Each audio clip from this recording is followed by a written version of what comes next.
Hello viewers, আশা করি সবাই ভালো আছেন। আবারও আপনাদের মাঝে একটি কষ্টের লাভ স্টোরি নিয়ে আসলাম। আজকে কষ্টের লাভ স্টোরিটা হলো ব্যর্থ ভালোবাসা। তো আপনারা তো বুঝতেই আছেন আজকে লাভ স্টোরিটা কী পরিমাণ কষ্টের হতে চলতেছে। তো এই টিমের সাথে আমার প্রায় 4 থেকে 5 বছরের সম্পর্ক। তো এই সম্পর্কটা আমাদের এতটা পরিমাণ ভালো ছিল যে মানে কেউ কারোর সাথে কথা না বলে আমরা থাকতে পারতাম না। তবে এটা যে তার সম্পূর্ণ মিথ্যা ছিল আর ছলনা ছিল, তো এগুলা বুঝতে আমার অনেক দেরি হয়ে যায়।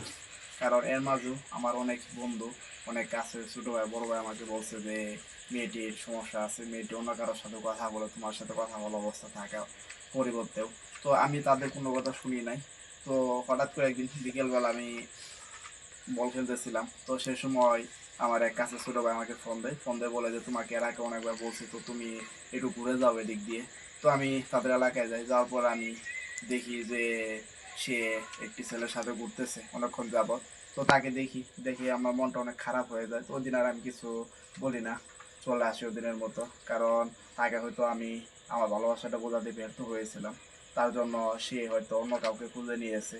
তো আমার কষ্ট একটাই যে সে আমাকে সরাসরি বলে দিতে পারতো যে আমাকে কোনো কিছু না বলে সে অন্য একজনের সাথে কথা বলে এবং পাশাপাশি হাঁটতেছে।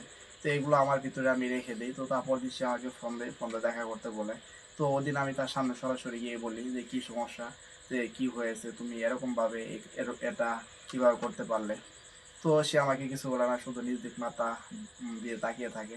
তো আপনারা যারা তখন পর্যন্ত আমার লাভ স্টোরিটা শুনলেন, তারা অবশ্যই আমার চ্যানেলটি সাবস্ক্রাইব করবেন, শেয়ার করবেন। আবারও দেখা হচ্ছে আপনাদের মাঝে পরবর্তী কোনো লাভ স্টোরি নিয়ে।